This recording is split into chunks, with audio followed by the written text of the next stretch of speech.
So Stranger Things, Season 2. There is so much hype coming into this season that if you're any reasonable fan, you have to lower your expectations immediately. It was such a surprise hit, Season 1. There was so much riding on this, but I told myself, enjoy it for what it is. You love these characters, Steven. Take it in. So before I get to my final main thoughts about this season, I'm going to break down some stuff that I really liked. And I'm going to say, my number one thing I liked was how amazing it was to watch Will in this season. He was just used last season as a plot device, but this season, he murdered it as an actor, especially at that age. So impressive. He deserves an award for this for sure. He really put on an acting clinic. I think he proved just in this season that he could perform any emotion you ask of him as an actor. And the places he can go in his head emotionally to get there for a certain scene was remarkable. I mean, he was out-acting Winona Ryder in every scene he was in with her. That's no disrespect to her, but that's just showing you she's an experienced, trained actor, and this is this little guy, young, and he's killing it. I wonder if when they casted him in Season 1, did they assume they were going to need a really good Will for Season 2, someone who can act all this very intense work? If you know the answer to that, please comment below because I'm very curious. But man, his scenes, especially when he was on the ground, he was like freaking out and he was getting attacked by the monster and was going through him. Oh man, that is so impressive. When he's in the hospital bed and he's playing like a Will taken over by the monster, he's doing everything and he was just blowing me away. So props to him. That was a bright spot because I was worried about that because we hadn't seen what Will had and was he going to mess up the chemistry, but he didn't. He was really good here. Another great thing, and this is obvious because I know everyone's thinking this, but Steve Harrington was the rock star this season, most likable.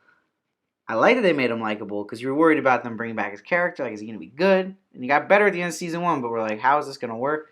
He was great. I love that he has the bow with the nails. It's kind of Negan-esque if you watch Walking Dead. It's not the barbed wire, but it's the nails, so it's pretty cool. And he rocks it with that thing. He did in Season 1, and he did again here. He was the best babysitter you can ask for. I think my favorite scene of this season was in the junkyard with Dustin, Max, and Lucas. And he's going out of the trailer, being brave, because he knows he's the oldest, fighting the monsters head on, and he was a great mentor to Dustin. And him and Dustin together was my favorite duo of the season. It worked the best. Not just because it was funny, but it made sense. And they both learned kind of from each other in a way, in a weird way. And it was kind of a good place to put Steve Harrington while this other Nancy stuff was going on with her and Jonathan. But I want to see more of that Steve Harrington and Dustin. I would watch a show with just them too. That was really good stuff and really good chemistry as well. And another positive, which I was also worried about at first, was seeing Sean Astin cast in it because I was like, okay, they have the former Goonie. This is going to be fan service now, but it wasn't. He was great. His character, Bob, was so likable. You didn't know about him at first. You're like, is he someone you could trust? Because they kind of pitched him a little sketchy. But when he was helping Will out and being that lovable figure for Will that he didn't have, father figure, that was really good. He was hysterical. The way he was playing that goofy guy who's kind of just the normal dude, playing Bob. And I think the funniest part of the season was when Jonathan and Will were talking about some of their favorite music and how David Bowie's on a different level than Kenny Rogers. No one likes Kenny Rogers. And then Bob comes and was like, I love Kenny Rogers. Fantastic. It was really upsetting to see him die. I wanted to see more of him, honestly. And it worked with Winona. And I thought he was going to make it out of that sequence where he's running around in that Jurassic Park-esque episode with all the monsters running after him, which was really well done. I thought that was the best episode of the season. But seeing him die really upset me because I wanted more of him. And we got such a little time of him. Now, let me get into the bad. Because to me, there was a lot of bad here. A lot. And I know the reviews are good of this show, but man, you gotta be careful what you read because a lot of times people are just ignoring things and focusing only on the good because they love the show so much, love the characters, and I do too. Look what I'm wearing right now. So I wasn't putting a lot of pressure on either though. I want to make sure that's clear. Like I'm not one of those guys who's like, oh, you're expecting it to be Season 1 again. No, I was not. The problem here was it was almost just like they said they were gonna do, but it didn't work, I don't think, was taking Season 1 and amping it up. But the problem is they amped it up, but it was the same ideas. It wasn't like original or felt fresh. And then you start to realize, do I really care about any of this?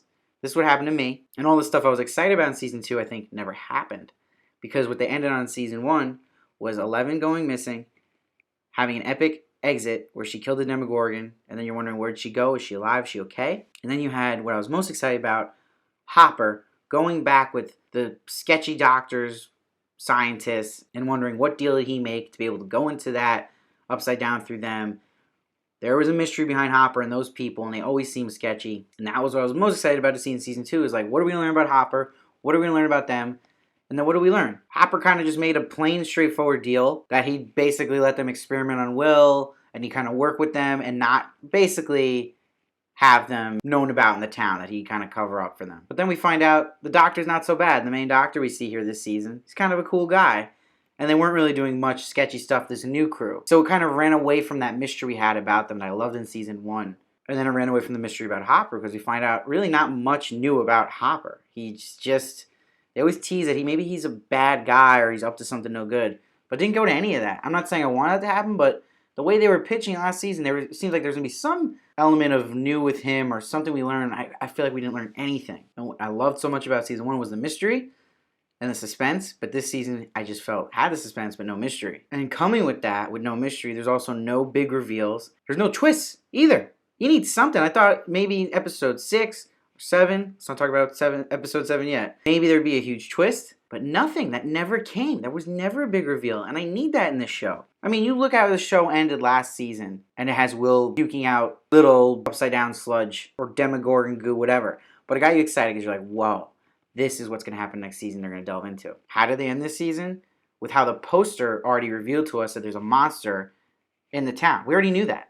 And it was hovering over us in the poster season 2. And we barely got any of that monster. We never actually confronted him. And they end this season flipping us to the upside down and seeing the monster over them. I thought that was going to happen this season. We never got to it. So now they're dragging it out, and it wasn't a big reveal. It wasn't exciting. I was like, really?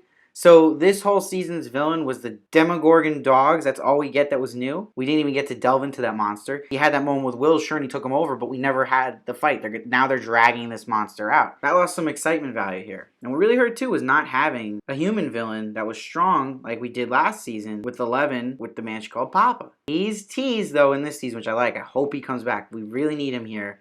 He was a great villain. He's a human villain, and he'll bring that story back to being like, what is with these experiments with these children? We need to get back to that with him and add that layer to this story. And then another retread here, which makes the script feel rushed. Look, we know they had to get this out soon. People want it, and also these kids are going to grow up. We don't want them to look too old. But with Joyce, Winona Ryder's character, okay, let's replace the Christmas lights and her figuring something out with Will to now Will translating with her through the coloring thing around the house. Oh, it's another kooky thing she's doing in the house, and she's screaming the whole time and worried. I thought her character would evolve a bit. It did not. More of the same. Again, so I feel like I'm just rewatching and they're redoing this. Too much like season 1. And a really annoying thing was, look, in the trailers they revealed 11 was going to come back. It kind of bothered me a bit, but that's how you get people to come back. It's the most popular character. I get it. It's not the craziest thing.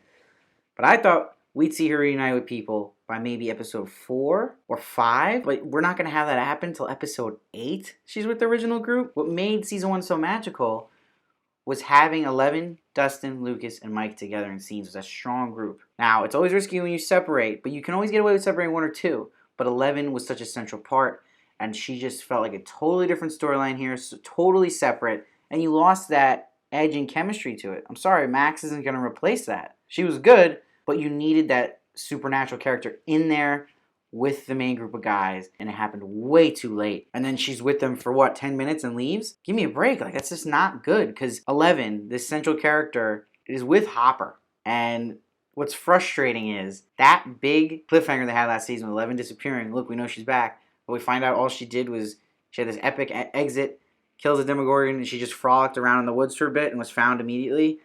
That's so lazy. That's not, like, what? There's no what moment here. And she's with Hopper. And the whole Hopper thing and her, I didn't think they gelled. I didn't think there was good chemistry there. And I think both of their acting was disappointing here. I thought they were both great season 1, but I wasn't sold. It felt off. And maybe it was just because they did not work well together. And it was dragged out, too, that story. And then it was cool because it made you feel like, do I like Hopper or not? Is he overdoing this thing with her? And they teased at that and they went at it, but they didn't finish at that. They kind of left that hanging. So that frustrated me, too. And then she leaves after he screws up with not hanging out with her on Halloween. And he's at the hospital worrying about Will and everybody. But there's already so many people there. But he's there for like 3 days. So that's not realistic to me, too, that you just leave a young girl you're taking care of that's like 12 in the woods for 3 days and not checking on her. That was ridiculous. I know he called her and stuff, but come on. That was asking a lot. And going with 11, episode 7, this was more of a unanimous thing where everyone was not crazy about this episode. It's almost like, oh my God, what did I just watch? I tried to stay open-minded with it, but it felt like I was watching a CW show or a young X-Men show or Marvel Runaways type vibe where, wait a minute, there's another person, 8, who we were introduced in the beginning, which I was worried about right away, And now she's with a bunch of Goonies in Chicago, and it looks like the set of like a Batman movie, and they look like Batman villains, and they're not believable characters, over the top. And I thought the actor of 8 was terrible. But she was awful. Not cool. Oh, she sucked, and she was evil. Look, I know she's been through a lot, but just that was ruthless with her just wanting to kill the guy with kids. And the kids were in the other room. It was just like too much. And it all felt like Spider-Man 3 again, where you have something great with a character like 11, and then she went to this like punk mode and goth mode. It was just like I thought maybe this kind of story with her would work next season. But season 2, I thought it was early for this. I think they jumped too early on it. We needed more time, I believe, with 11 with the guys and developing her relationship with Mike. She was with Mike for 10 full minutes this season. That just stops so much on that train. And you're already jumping her, going to this dark side of her that she's tempted. Save that. You're jumping the gun on that with 11. You can touch on that in a season or two, but you got to build her character more before that. You can't just ride into that. And I don't want to see more of 8 or that other group, because that scared me. I hope the show does not go that direction, because if this show eventually becomes a bunch of these kids that were experimenting on becoming a group of rebels, I've seen it done too much. It's literally X-Men. Do not do that. Stay to your strengths. What really frustrated me is 11 did not like the punk thing. I really did. That was cheesy as hell. And then when she comes back, all right, you're like, okay, she leaves at episode 7 with those people. I'm like, thank God. And then she comes back, and she keeps the outfit and the hairdo and stuff. I was like, come on. I'm not saying she has to look like this, what I look like all the time, or in the little kid dress, but that was just a way high jump way too quickly. It's like if Dustin just decided all of a sudden he's going to wear a suit every episode. It'd just be too much. You got to ease into changes and adjustments. So that was really disappointing here. Look, she had a great epic entrance. I loved when she came back and she threw the demi dog through the window. And then you felt like, wow, this is the show at its best when she's with this group. And then she's gone. So that was a proof for me already there that I wanted to see more scenes with her, with the group, and have the original group together. Now, Max, I really liked Max. I thought she was a good actress.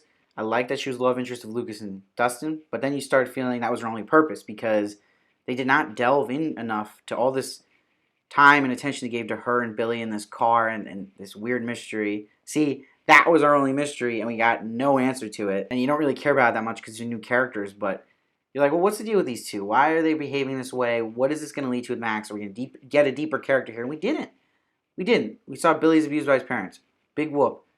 We've seen that story before. It's nothing groundbreaking, and it's not enough to justify how mean he is to Max. And then they resolve with Max threatening him. The end. That's our story for the series of that. So that didn't really amount to anything. And now we have to see more Billy next season. It's like, ugh. I'm over it. And a big concern I had is Mike. Mike was the lead character last season, played by Finn Wolfhard. Now, if you know Finn Wolfhard, he was also in the movie It this year. And he was incredible because he played a completely different character than Mike. And he nailed it. He was the comic relief in that, and he was kind of like more of like a bad boy. It showed me how good of an actor he is, seeing It and seeing first season of Stranger Things, because he could play such different roles so well.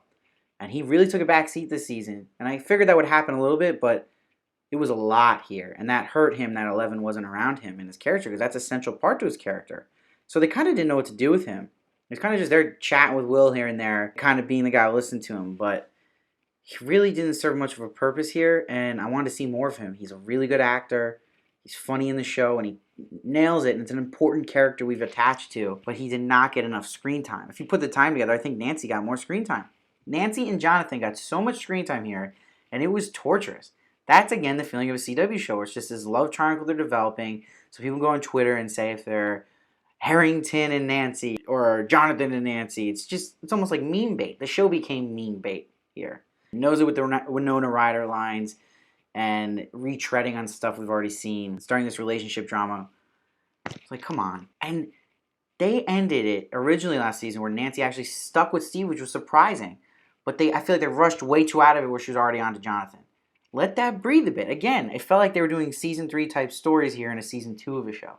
You could have gone and teased the Jonathan stuff in the season because she just got with Steve.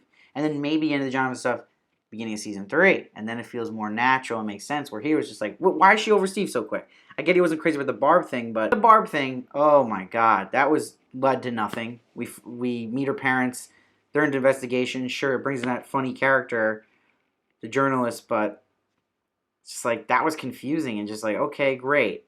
I know that might lead to future stories, but then it ends with Barb in the casket, the funeral, so Now, if you bring her back or somehow have her come alive, it's too late. It's going to feel stupid then and a cop out and like a jumping the shark moment. So I don't know what the point of all that was. But to me, it felt like fan service because they know Barb was this, so many memes, t-shirts. They had to just drop some kind of resemblance to her. But I really think Lucas stood out this season. I thought he had a good amount of screen time and he did great.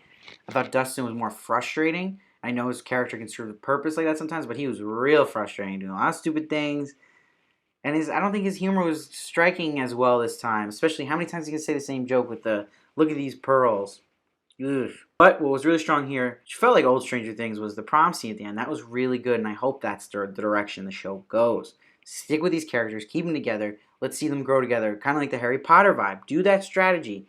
These kids are going to grow quick. Yeah, you're going to have pressure to make these seasons quick, but focus on them. Focus on your strength of characters, because that's what made people love season 1, and keep the mystery there. Those two things I felt were attacked this season and not done well, not made the priority. So I hope season 3 gets back to its roots in that sense of not recreating storylines, just keep the crew that works together works. If it's not broken, don't fix it, and add the mystery, because that is a big element to season 1's success. It kept you on the edge of your seat and wanted to know what happens in the next episode. Or I felt here I didn't really care what happened next, because it's just, again, an overlying monster. And are they going to make it? And then it ends with the monster's still out there. Ugh. I really wanted to like this season, but it was a huge disappointment to me. So I'm going to give it a 7. I hope it can come back season 3. I think it can. Look, I know a lot of people said they enjoyed the season, and it was entertaining. But to the standards of Stranger Things, it dropped a lot. And sure, you know it's going to have the sophomore-itis, and it's not going to be as good, and I expected that. But I thought it would be good. And I don't consider this good. I thought it was not great. And not good. So it was just plain old okay. Which is disappointing. Especially with the characters you have and you built. It just felt lazy and rushed. And not a sense of focus or direction. So I hope they fix that. Get back to the strengths. And please God, less Nancy and Jonathan. Hope you enjoyed this review. Please comment below with your thoughts on season 2 of Stranger Things. I respond to everyone. I want to know what everyone thinks. Let me know if you agree, disagree, any thoughts you have on the season. Let me have it. Respond to everyone. Please subscribe. I do a bunch of TV reviews, movie reviews, celebrity interviews, trailer reactions, podcast reactions, you name it. I'd be happy you did. Follow me at Varley1 on Twitter and Instagram for more. And keep coming back.